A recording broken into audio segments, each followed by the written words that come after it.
Hello, and it is the me, Game Penguin 21, and today, well, looks like we're going to be talking about Stellar Blade as of now.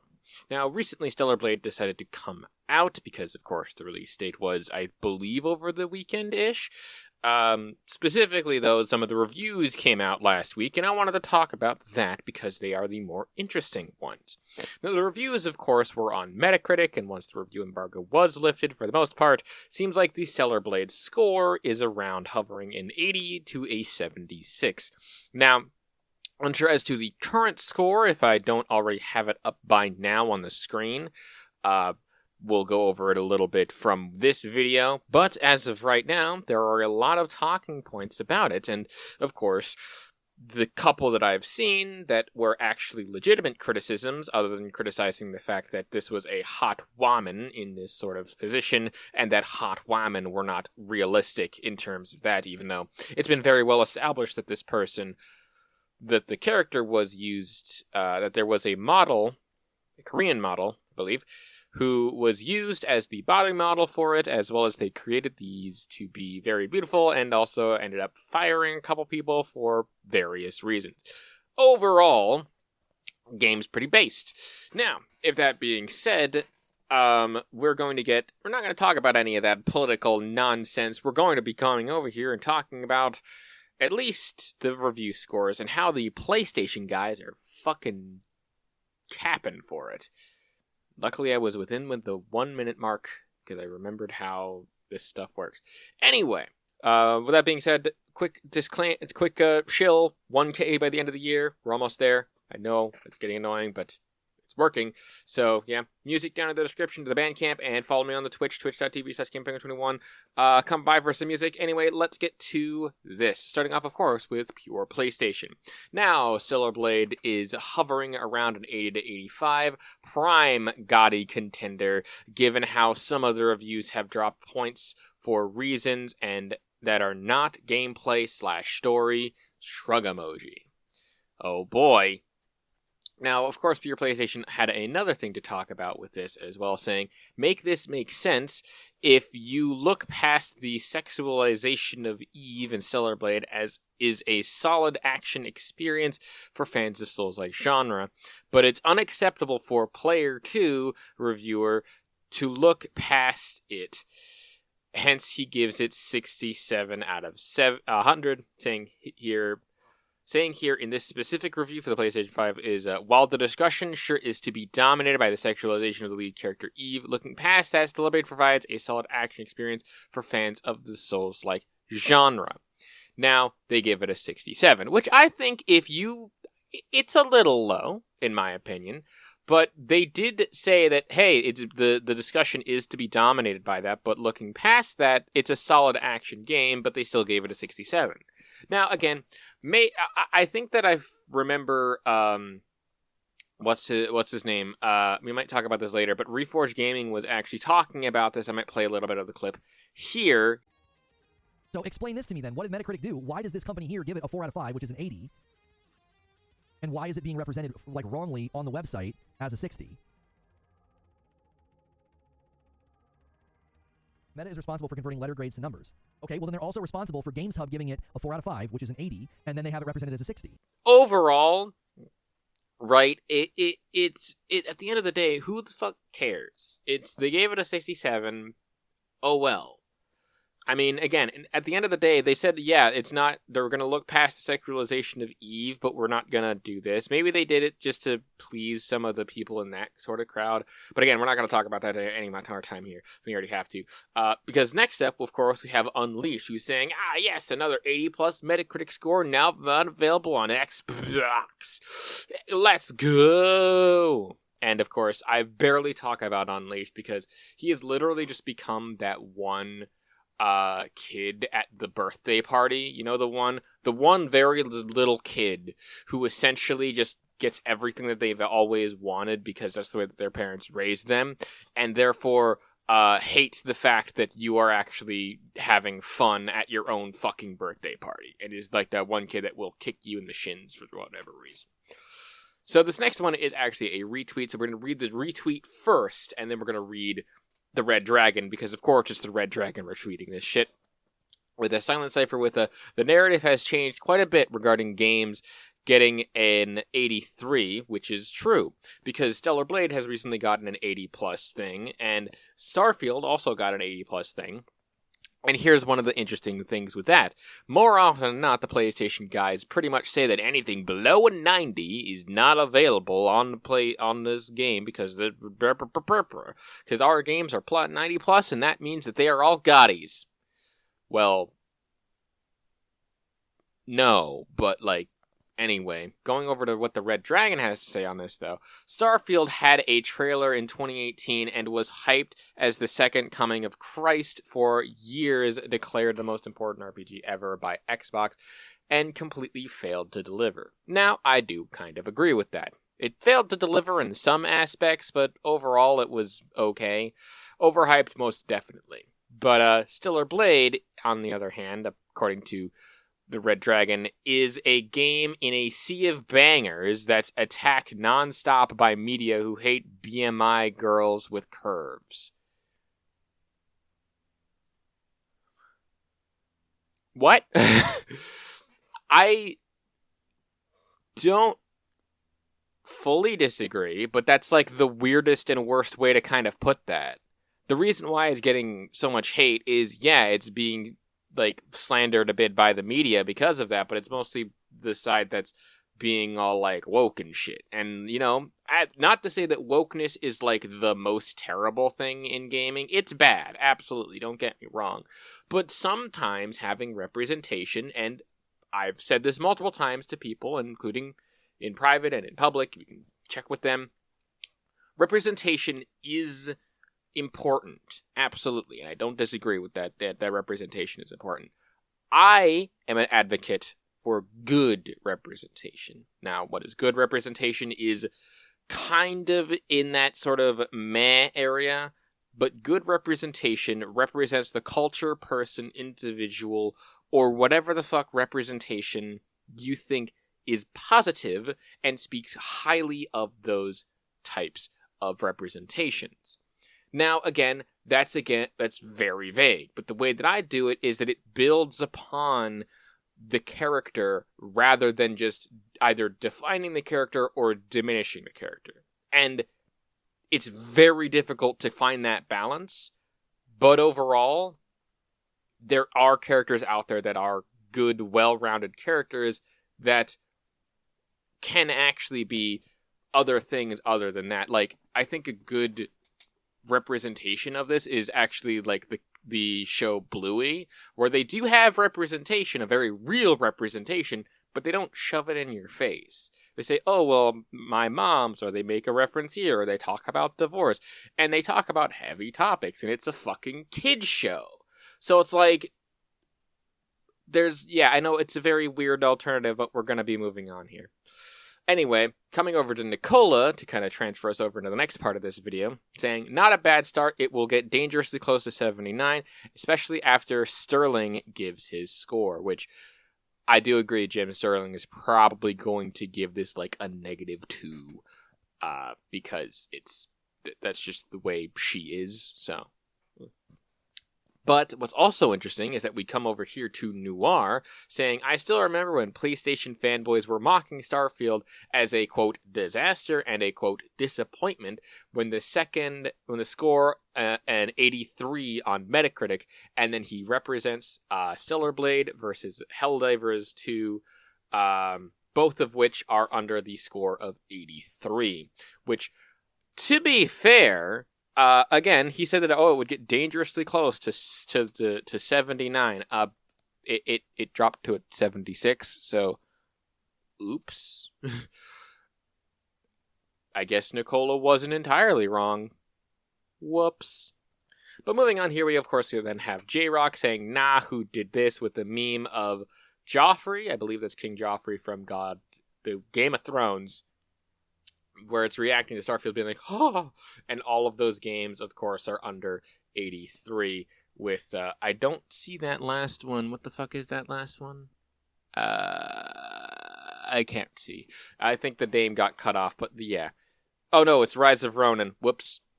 I'm stupid. Yeah, Rise of Ronin, Stellar Blade, and Helldivers 2. I'm just very dumb at reading. In any case, but yeah, I find that really funny how most of these PlayStation fanboys are always like, "Oh well, this game got this amount of score, and and our 90+ meta bangers are fucking awesome. So suck my non-existent testicles because they haven't dropped yet." Well, they have dropped for some people. Some of them have dropped into the fucking toilet, but we don't want to talk about that. Anyway, next up here we have James with quoting the thing below here, where they give it an 8.8, and yeah, I mean, there's nothing really else to say about here. Just the sheer fact of the amount of different opinions about this is always really fun to see. But the summary, we'll read this out, just for people who are a little bit curious.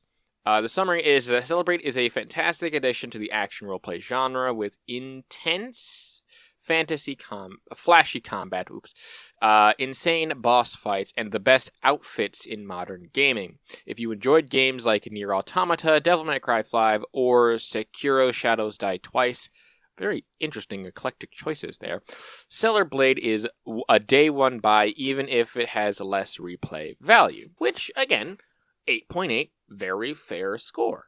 It's really good. And again, they bring up some of the other stuff, they bring up the outfits, and blah, blah, blah, blah, blah.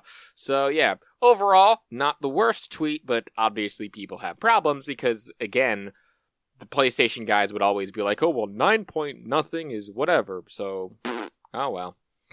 It got a lower review score than you thought it would, and an 80+ is actually okay.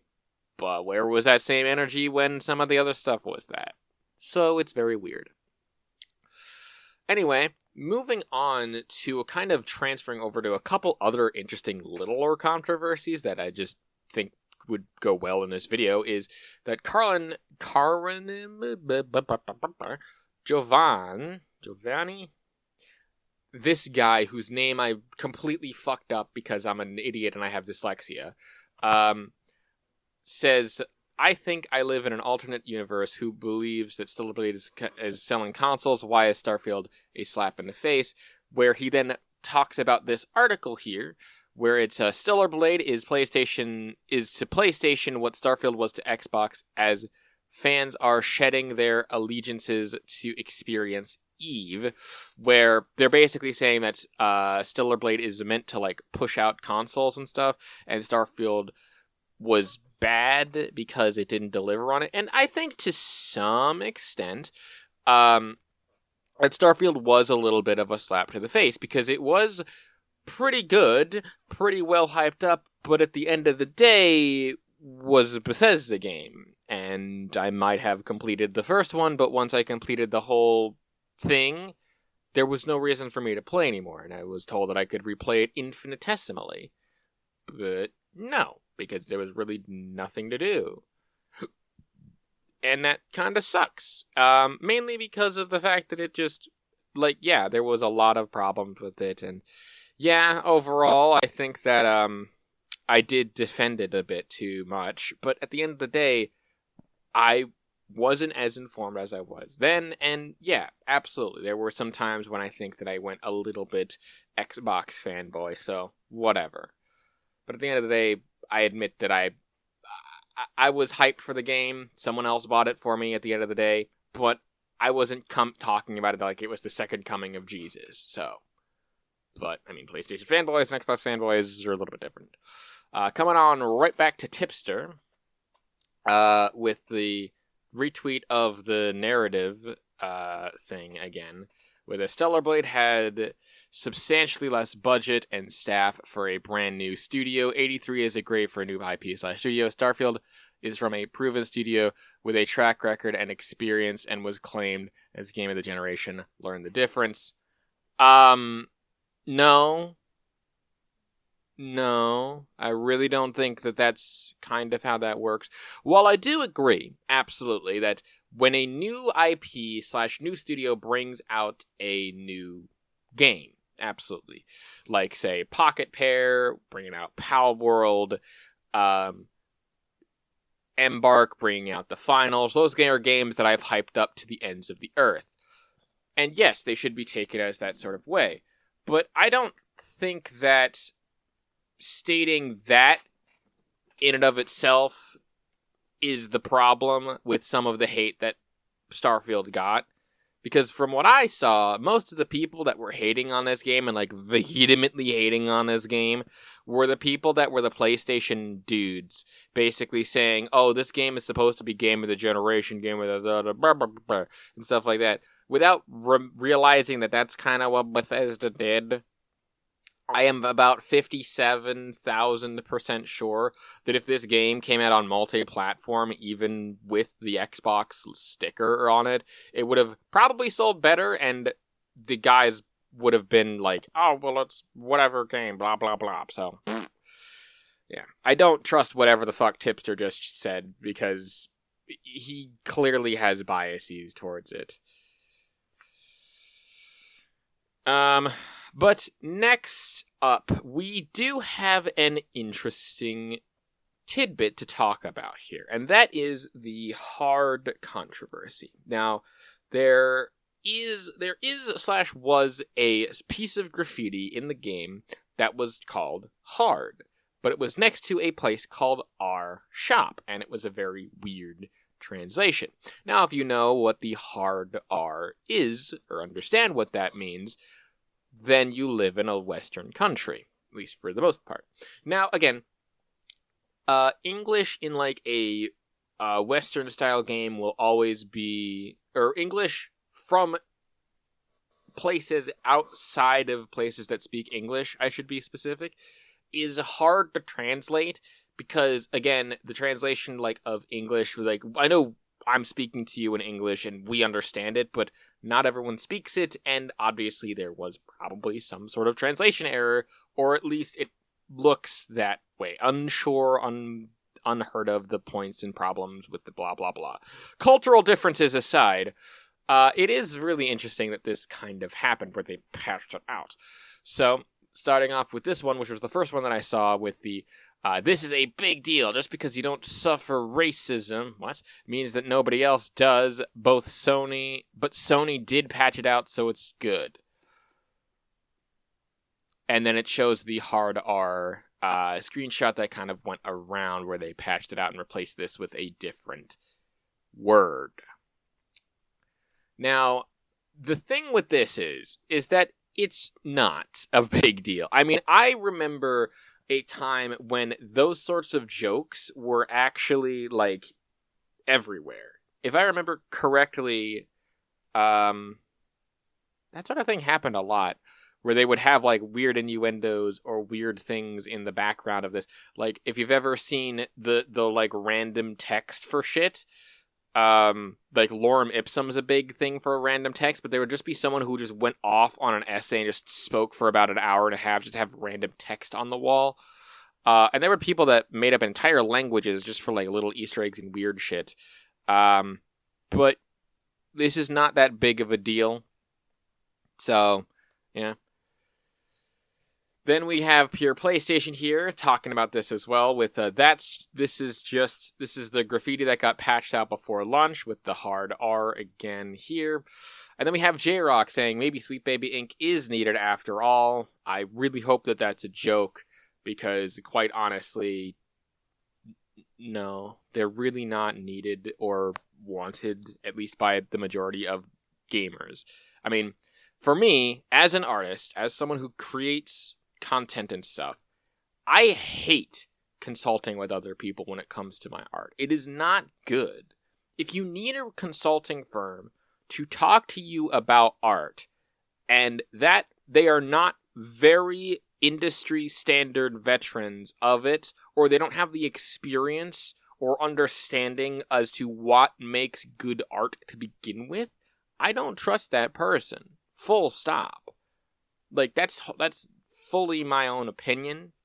If you need a consulting firm to create good art or art in general, that's not good. Anyway, next up we have LG, which I'm just going to call them that because I'm very bad at reading names again, saying, if you feel, quote, offended, maybe you shouldn't be playing video games, from, again, the same hard R things. And, I mean, meh. which is interesting because now we are coming from J-Rock here. They went from the hard R to crime space R, F Sweet Baby Inc. F it, Sweet Baby Inc. is needed. Again, doubling down, J-Rock. Please don't. Please don't do this. It is just awful. It's just bad. It's just bad. And no, Sweet Baby Inc. again is really not needed as well. Because, again, like I said, that just doesn't make any fucking sense. But I think that's gonna have to be the end of it there, because we're at 20 minutes, and I don't want to waste your time any more than I already have. So, what have we learned today, ladies and germs? Well, to be very frank, Stellar Blade is a pretty solid Souls-like genre, not made by FromSoft, but overall has some very nice animations, some nice physics, some very challenging combat, and overall, you should support this game if you like the actual everything about it. The aesthetics might not be to everyone's taste, but overall, they are very good looking, and it looks very nice graphics-wise. Again, this is just from me talking about the trailers and stuff, so I haven't actually played the game because I don't want to buy a PS5 for it. But it's a good game. And to the people who are upset with me saying that it's a good game because it's just glorifying and objectifying and blah, blah, blah, okay. But I like a lot of things other than just the cute hot girls. So, yeah. Anyway, thank you so much for watching. If you like what it is that I do, want to support me in any way, shape, or form, links down to everything in the description below. My name is GamePango21. Twitter people sometimes hurt to listen to. And a peace.